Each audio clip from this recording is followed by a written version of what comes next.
이준석 대표는 1분 1초를 낭비하지 않겠다면서 이제 당사에서 숙직을 하겠다고 말했습니다. 내일 당사에 김종인 위원장이 계시던 방 한켠에 제 침대 하나 놔주십시오. 솔선수범하는 자세로 선거를 뛸 것이고 당사 안에서 숙식을 해결하겠습니다. 그리고 그것이 3월 9일 당선되는 날 하나의 밑거름이 되기를 바라면서 저희가 같은 생각을 가지고 국민들의 똑같이 우리가 수행해야 될 명령을 똑같이 받들어서 저희 하여튼 분골쇄신 열심히 하겠습니다. 화면부터 설명을 좀 해볼게요. 당사 방 한편에 제 침대 하나를 놔달라. 지금 여의도 당사, 국민의힘 당사의 5층이 윤석열 후보실이고 6층, 원래 기존에 김종인 총괄 비대위원장이 썼던, 총괄 선대위원장이 썼던 이 부분, 여기에 내년 3월 9일 대선까지 야전 침대를 놓고 숙식을 하겠다. 소정 숙자님, 이거 어디서 예전에 좀 많이 봤던 화면인 것 같기도 하고요. 저게 이제 2012년에 김무성 당시 총괄 선대본부장이 이제 대선을 지휘를 하면서 그 당시에 야전 침대 갖다 놓고 선거를 지휘를 했었죠. 그러면서 밤 10시, 11시에도 막 회의를 소집하고 이렇게 진두지휘를 해가지고 어쨌든 박근혜 대통령 탄생을 만들어냈는데 아마 이준석 대표도 당시에 기억이 있기 때문에 그런 부분을 좀 참고하지 않았나 싶습니다. 일단 이번 대선에서의 승패가 이준석 대표와 윤석열 후보 두 사람은 정치적으로 공동 운명체라는 운명을 갖고 있기 때문에 이준석 대표도 현재 이 대선에서의 승패 자체가 자신의 정치적인 미래와 바로 연결이 되는 거죠. 그리고 지금 상황에서 윤석열 후보의 지지율이 떨어진 원인 중에 이준석 대표의 책임, 본인도 인정을 했지만 그런 부분이 있고 그에 대한 비판 또한 거센 상황이기 때문에 본인이 일단 솔선수범해서 전심전력으로 이 대선에 임하겠다라는 그런 각오를 이야기를 한 것이고 현재 윤석열 후보의 상황은 한마디로 요약하면은 사자성어로 일모도원입니다. 날은 저물고 갈 길은 먼 이런 상황입니다. 지금 정권 교체의 프레임 자체는 과거보다 약해지고 있고 그리고 정당 지지도라든지 후보 지지도 또 당선 가능성 이런 부분에서 이재명 후보에게 밀리는 상황에서 또 안철수 후보가 강하게 치고 올라오는 이런 형국 속에 놓여 있기 때문에 60일이라는 이 시간이 굉장히 짧은 시간인 거죠. 그렇기 때문에 아마 이준석 대표가 그런 어떤 필사즉생의 결의를 저렇게 야전 침대라는 저기서 숙식하겠다 이렇게 상징화해서 얘기를 한 것이 아닌가 생각합니다.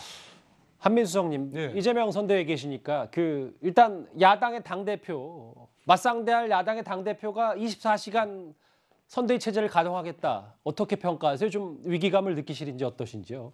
위기감까지 느끼는 건 없고요. 일단 결연한 의지를 보여주고 있는데 일단 이런 상황을 일단은 이제까지 국민의힘을 지지했다가 이탈한 분들이 꽤 있지 않습니까? 특히 젊은 분들이 많은데 지난달에 울산 봉합이죠. 울산 봉합과는 좀 상황이 다를 것 같아요.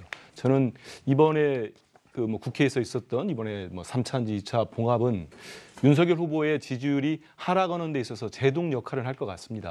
더 이상은 떨어지지 않고 지지층이 좀 결집하거나 하는 역할이 있는데 다만 이준석 대표가 계속 저렇게 야전 침대까지 놓는다는 건 본인이 강점을 가지고 있는 2030 세대를 또 끌어오겠다는 많이 안철수 대표로 가지 않았습니까? 우리 후보에게도 오고 그런 의지를 보인 건데 그분들 입장에서는 이번에 좀 지켜볼 것 같아요. 제가 볼 때도 지난달에 울산 회동은 딱 서로 악수하고 끌어안고 난 다음에 다음 날 부산졌던 거죠. 그 빨간 후드티, 빨간 티 입고 제가 봐도 그 모습은 나쁘지 않더라고요. 사진을 찍어드리겠다는 문구까지 해서 신선하다. 그리고 많은 지지층이 모이고 하는 그 모습과 지금은 좀 지켜보지 않겠느냐. 왜냐하면은 그동안 여론조사 같은 데 보면은 이번에 국민의힘 선대위에는 저런 내홍에 있어서 갈등에 가장 큰 책임이 누구냐를 물어봤을 때 일반 국민들은 윤석열 후보라고 한 답변이 많았습니다. 그리고 이준석 대표 이렇게 됐었죠. 그렇기 때문에 일단 많은 지지층 이탈한 분들 입장에서는 윤석열 후보가 이후에 어떤 모습을 보일지를 좀 볼 것 같아요. 이준석 대표로 보겠지만은 그래서 윤석열 후보가 어떻게 끌어안고 본인의 메시지를 또 어떻게 정교화가 될지 어떤 분은 격하게 연기라는 표현도 쓰지만은 이제는 좀 더 정제된 말실수도 안 하고 정책도 좀 잘 가다듬어서 말씀을 하고 좀 공약 내는 것도 보고 그러기 때문에 이번에는 그 지지층들이 지지율이 더 떨어지는 건 맞겠지만은 바로 뭐 복구할 수 있을지는 좀 더 지켜봐야 되지 않겠나 싶습니다. 좀 자막에도 잘 표현이 되어 있네요. 갈등 화해, 갈등 화해. 세 번째 봉합입니다. 이현정 의원님. 네. 간쓸게 다 버리고 선거운동 하기로 했는데 한 번 더 해보려 한다. 이준석 대표. 제가 세 번째 도망가면 당대표를 사퇴하겠다. 절대 그런 일은 일어나지 않을 것이다. 2달 동안 정말 1분 1초 이제 이준석 대표가 만약에 비단 주머니 혹은 연습 문제, 선거 전략을 오롯이 윤석열 후보가 따르겠다. 따를 수밖에 없다. 이렇게 해석하면 됩니까? 근데 뭐 당대표 사퇴하겠다는데요. 사퇴가 아니라 그냥 야당이 그냥 다 망하는 겁니다. 이 세 번째 이런 일이 또 벌어지면 그거는 뭐 거의 치명타죠. 그거는 선거를 해볼 필요도 없는 것이고요. 그렇기 때문에 이제 지금 상황은 어떤 면에서 보면 한 번 기회는 그렇다 하더라도 이번에 이제 이 봉합한 것에 대해서 사실은 이제 지지층들의 반응은 상당히 엇갈리고 있어요. 예. 왜 윤석열 후보가 이준석을 안 왔냐? 이런 부분에 대한 비판적인 여론도 꽤 있습니다. 왜냐하면 어차피 들어왔다가 그냥 본인이 자기 지금 문제에 대해서 이렇게 반성한 것도 아니고 오늘 또 보면 라디오 방송에 나와서 또 이야기를 했단 말이에요. 그러니까 전혀 변화된 게 없는데 이 오히려 윤석열 후보만 그냥 계속 끌려가는 거 아니냐 이런 이제 지적들이 있어요. 이 대표에게요. 그렇죠. 그렇다 보면 만약에 이제 앞으로 한 번 더 예를 들어서 충돌이 일어나면 그때는 어떻게 할 것이냐. 왜냐하면 충돌 지점이 꽤 있거든요. 첫 번째가 아마 이제 선거 운동 방향을 놓고 예. 지금 일단 이준석 대표는 일단 선대본에 들어와 있지 않지 않습니까? 그러니까 본인이 주장한 대로 이제 그렇게 나갈 텐데 만약 그게 이제 예를 들어서 윤석열 후보 측과 갈등을 빚을 경우 두 번째 이번 3구 대선 때는 5군데의 재보궐선거가 있습니다. 국회에요. 3월 9일 대선이요. 그렇죠. 이 5군데의 공천을 어떻게 할 것이냐. 예. 지금 제일 중요한 게 종로와 서초갑이거든요. 그럼 이 문제를 놓고서 당대표는 내 직인이 없으면 안 된다라고 이야기를 하고 있고 그다음에 또 윤석열 후보 측에서는 또 다른 생각을 하고 있을 것이고 이렇게 되면 이제 이 갈등의 요소 마지막 세 번째 제일 중요한 게 뭐냐면 안철수 후보와의 단일화 문제입니다. 이 사실은 윤석열 후보는 이제 아마 염두에 둘 거예요. 근데 안철수 후보와의 단일화를 만약 이준석 대표가 반대한다고 하고 나서면 그때는 또 어떻게 할 것이냐. 이제 이런 등등이 있기 때문에 예. 일각에서는 아예 이번에 어떤 면에서 결별하고 갔어야 된다라는 측면이 있고 또 일각에서는 김종인 위원장까지도 결별했는데 이준석 대표까지 결별해버리면 과연 그런 윤 후보의 지지 그 정치력은 뭐냐 이런 비판이 있을 수 있다. 예. 양론이 있을 수 있기 때문에 조금의 이 성과는 좀 한두 정도 지켜봐야 되지 않을까 저는 그렇게 봅니다. 그러니까 한쪽에서는 뭐 김종인 총괄선대위원장도 결별한 마당이니 이준석 대표까지 해서 윤석열 후보 오롯이 한번 서보자 이런 의견도 여전히 남아있다 이 말씀. 여전히 아마 지지층에서는 그런 이야기도 나오고 있습니다. 예. 어제 긴박했던 상황, 두 사람의 이런 환한 웃는 모습, 포즈를 취한 모습까지 만나봤는데요. 이 의총 직후 두 사람은 평택 물류센터 화재 사고로 순직한 소방관의 빈소를 찾았습니다. 이 자리에서 선거 전략 논의도 한 듯합니다. 제가 후보님께 공개적으로 제안을 드리겠습니다. 화답해 주실지는 잘 모르겠으나 오늘 후보님 의원총회 직후에 평택에 가시는 일정이 있는 걸로 알고 있습니다. 제가 국민의힘의 당대표로서 그리고 택시 운전 자격증을 가진 사람으로서 후보님을 손님으로 모셔도 되겠습니까?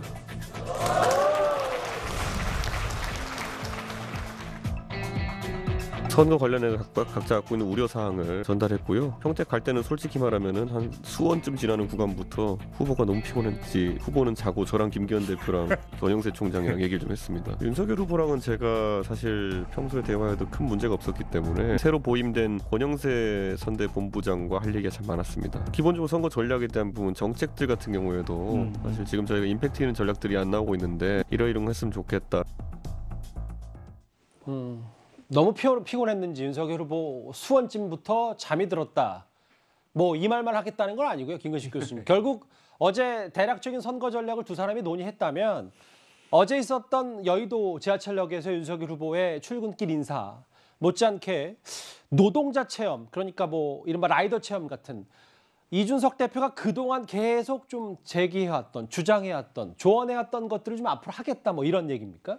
그런 구체적인 이야기가 오고 갔을 수 있을 것 같고요. 또 후보하고 이준석 대표는 뭐 3번의 이 봉합이 있었습니다만 사실 막상 둘이 만나서 이야기를 하면 별로 의견 차이가 또 없다는 것도 저도 알고 있습니다.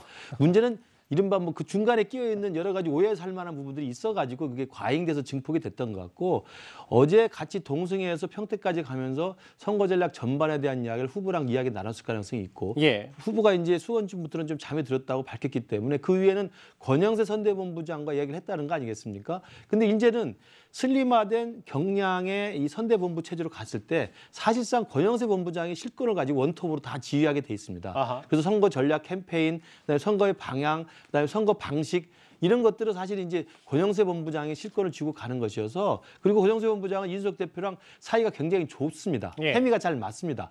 애초에 당대표 됐을 때 제일 먼저 사무총장으로 권유했던 분인데 고사를 했던 사람이거든요. 그렇기 때문에 권영세 선대본부장과 이준석 당대표 사이에 막힘없는 그 대화가 계속 된다고 한다면 또 5층에는 후보실이 있고 6층에 당대표가 이제 숙식을 한다고 하니 저는 당사에서 이준석 당대표와 권영세 본부장과 윤석열 후보 사이에서 정말 막힘없는 의사소통이 진행이 되고 그러면서 선거 전략과 선거 상황에 대한 공유가 되면서 같이 원팀에 대해서 이루어진다고 한다면 저는 다시 신발끈 동여매고 충분히 저는 출발할 수 있다 이렇게 생각을 합니다. 근데 너무 신발끈을 자주 풀고 또 다시 동여매고 이런 거 이번에는 마지막 신발끈이라고 생각을 해다 봅니다. 보신 것처럼 함께 이렇게 차를 타고 가는 동안에 어제 아침에 있었던 여의도 지하철역 앞에서 출근길 인사 이거에 대해서 윤석열 후보가 이준석 대표에게 조언을 구하기도 했습니다. 들어보겠습니다. 어제 차 타고 갈 때 후보가 그 얘기 하더라고요. 대표님 근데 그 가서 도대체 인사할 때 뭐라고 해야 되는 겁니까? 이러더라고요. 저도 이제 다 이해하는 게 저도 지하철 인사 처음 하면요. 참 눈빛 안 맞추시는 분도 있고 도대체 무슨 말을 해야 되나. 어제 후보께 제가 드린 팁은 저는 보통 아침에는 좋은 하루 되십시오라고 얘기한다고 뭐 이런 팁을 드렸는데 후보도 후보 스타일에 맞게 그런 어떤 지하철 인사 이런 걸 하게 되겠죠. 좀 있으면. 확실히 어제 모습보다 이준석 대표의 목소리가 오늘 아침에는 좀 밝아 보인 것 같습니다. 바로 그래서 윤석열 후보는 오늘 오전에는 지옥철로 불릴 정도로 출퇴근 시간에 사람이 많은 이 김포 도시철도를 타고 여의도 당사로 출근을 했습니다.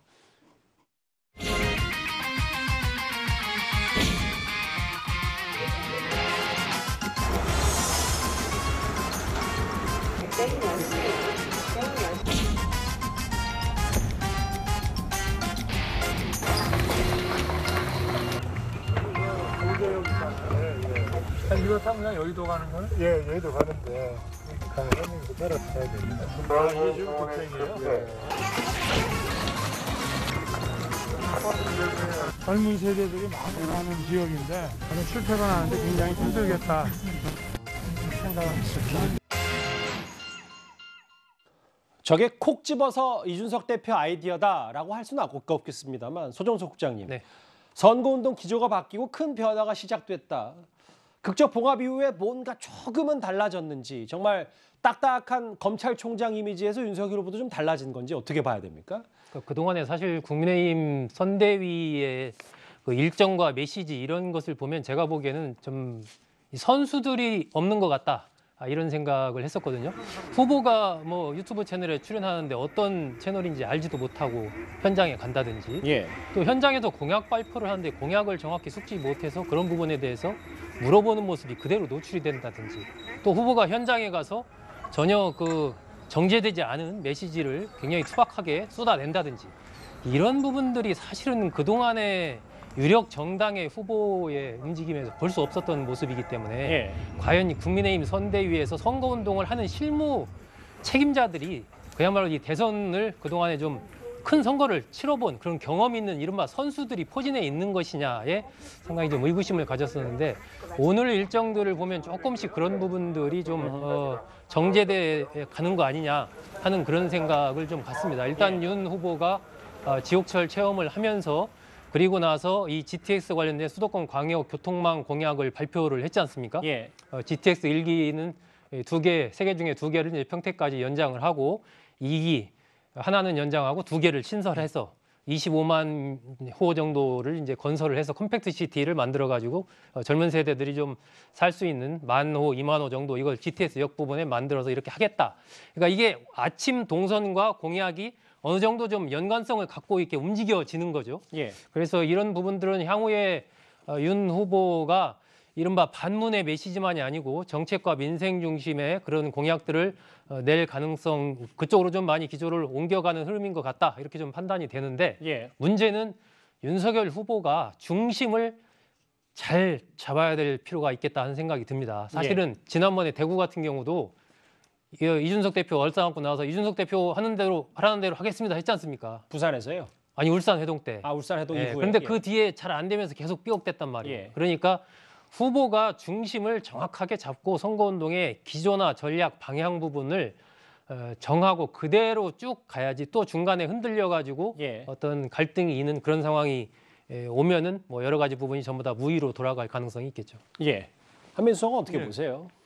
뭐 저기 경전철 두량 있는 거, 지하철, 지옥철 체험을 했다고 바로 2030이 오지는 않을 겁니다. 근데 어제 그 윤 후보의 일정을 보니까 나름 그 좀 심각성을 느끼고 있는 것 같아요. 왜냐하면 저도 좀 뭐 뉴스로 봤는데 그 청년 보좌역과의 간담회 그 전날 뭐 폰성렬이라고 해서 좀 사고 났지 않습니까? 사고 났었는데 어제는 젊은 그 청년 보좌역 한 분이 그 왜 이준석 대표를 몰아내려고 하느냐 그러면서 이른바 윤핵관들 하면서 뭐 기생충이라는 표현까지 썼어요. 그러면서 느꼈고 그 아마 보신 분도 있을 것 같은데 윤석열 후보가 5시 어제 오후 5시 넘어서 페북에 간단한 글을 띄운 게 있습니다.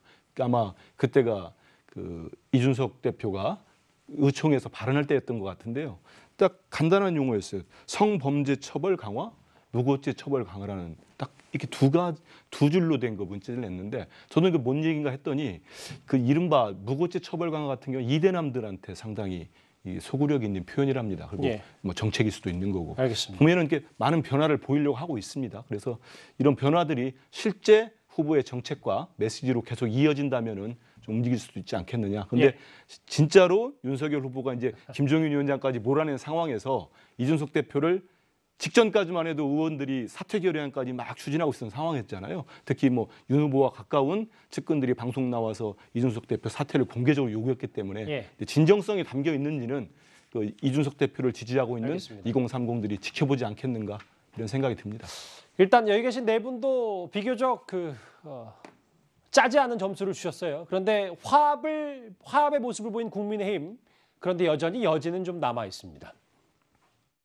의총에 참석한 의원들이 이준석 대표가 잘했다고 옹호한 분 아무도 안 계셨고요. 반성의 소리를 듣고 한 번 더 기회를 줄 것이냐 이거 가지고 조금 이제 갑론을박이 있었지만 즉각 사퇴해야 된다고 하는 여론이 압도적으로 많았거든요. 후보께서 안고 가겠다, 품고 가겠다 이렇게 포용하는 모습을 보인다고 하니 후보의 뜻을 그래도 따라주는 게 낫지 않겠느냐 하는 쪽으로 여론이 움직인 것입니다. 제 발언들을 정리해서 헤드라인 뽑아가지고 제가 정리를 해봤거든요. 근데 9할이 선대위 개편 얘기입니다. 그리고 한 1할 정도가 윤핵관 얘기입니다. 선대위 개편 정도의 이야기를 당대표가 못한다면 당대표는 무슨 말을 해야 된다는 겁니까? 오늘 박수영 의원이 하신 인터뷰 내용이라는 것이 당의 화합에 도움이 1이라도 되는지는 한번 고민해 보시고 박수영 의원이 의원들 대표할 수 있는 어떤 위치에 있는지 모르겠지만은 적당히 하십시오. 지금 상황에서 저라고 박 의원님에 대해서 할 말이 없어서 안 하는 거 아니거든요. 그러니까 적당히 하시고 정신 좀 차렸으면 좋겠어요. 아마 두 사람의 라디오 인터뷰가 비슷한 시각에 이루어졌을 거예요. 그런데 이준석 대표는 어제 저희 뉴스탑10에 출연해서 이준석 대표를 향해서 여러 쓴소리를 했던 박 의원을 향해서 적당히 하고 정신 차려라. 뭐 글쎄요. 대선 후보와 당대표는 봉합이 됐는지 몰라도 여전히 반 이준석 의원들의 목소리는 아직도 좀 거센 것 같습니다. 저 이야기를 두 개를 바꿔놔도 이야기가 될 것 같아요. 박수영 의원이 당화합 도움 되냐? 적당히 하고 정신 차려라. 이렇게 이야기하는 것도 이야기가 될 것 같은데. 그러니까 지금 사실 만약에 제가 이준석 대표라면 어제 그렇게 이야기를 하고 걱정했더라면 오늘 같은데 정말 당원들과 국민들 앞에 어떤 면에서 사과를 해야 됩니다. 왜냐하면 이 논란이 그동안 있었는 데 대한 정책 책임을 일단 본인이 국민들 앞에 사과하는 모습을 잠시만요. 그러니까 의원총회 말고 뭐 대국민 사과든 혹은 국민의힘 당원들에게도 사과 메시지를 냈어야 된다. 그러니까 어쨌거나 본인이 당대표로서 지금까지 이런 분란을 일으킨 데 부분에 대한 그 최소한의 사과를 해야 되는 거 아니에요? 그런 식으로 했어야지만 당원들의 마음이 좀 누그러들 텐데 국민들도 마찬가지고 그냥 지금 본인이 보니까 본인이 한 걸 다 뽑아보니까 다 그냥 선대위 한 90% 하고 나머지 10%는 윤핵관 공격하기로 이야기를 했잖아요. 근데 우리 국민들이 기억하는 건 그렇지 않습니다. 일일이 후보에 대한 공격과 함께 여러 가지 어떤 이야기들을 아주 작전 이야기를 많이 했잖아요. 단적으로 예를 들어 연습 문제 했다는 그것도 마찬가지예요. 그러니까 지금 이 이준석 대표는 여전히 본인은 잘못한 게 없다. 이렇게 이제 생각하고 있는 거죠. 천하의 모든 것들이 다 자기 중심으로 돌아간다는 그런 생각을 갖고 있는 건데 정말 저는 어제의 그런 걱정이 했다라면 정말 국민들 앞에 당원들 앞에 자 이제 우리가 합니다라고 메시지를 이야기를 하고 해야 될 텐데 오늘 똑같이 이제 박수영 의원에 대해서 또 이야기했지 않습니까? 제가 말을 바꿔도 된다 이야기하는 게 뭐냐면 본인한테 하는 이야기예요. 솔직히 이야기해서 그 박수영 의원한테 한 이야기가 아니 아무리 그렇지만 당 대표가 저렇게 나와서 개별 의원한테 저렇게 적당히 하십시오라고 또 방송에서 이야기하는 게 저는 그런 측면에서 보면 아직 이게 바뀐 게 없다. 그리고 또 여전히 저는 위험한 측면들이 있다. 앞으로 아마 또 한 번에 여러 가지 논란이 일 겁니다. 앞으로 방송 다 나와서 또 내부 문제 이야기하고 그러면 이게 또 갈등이 또 증폭될 수가 있어요. 그렇기 때문에 저는 정말 이준석 대표가 과연 이 바뀌었는지 그건 좀 더 지켜봐야 될 것 같습니다. 대선 딱 2달 앞두고 이준석 대표가 다시 한번 윤석열 후보와 손을 맞잡았습니다. 1분 1초 아깝다. 야전 침대까지 당사에 폈는데요. 국민의힘 앞으로 어떻게 전개될지도 잘 지켜보겠습니다.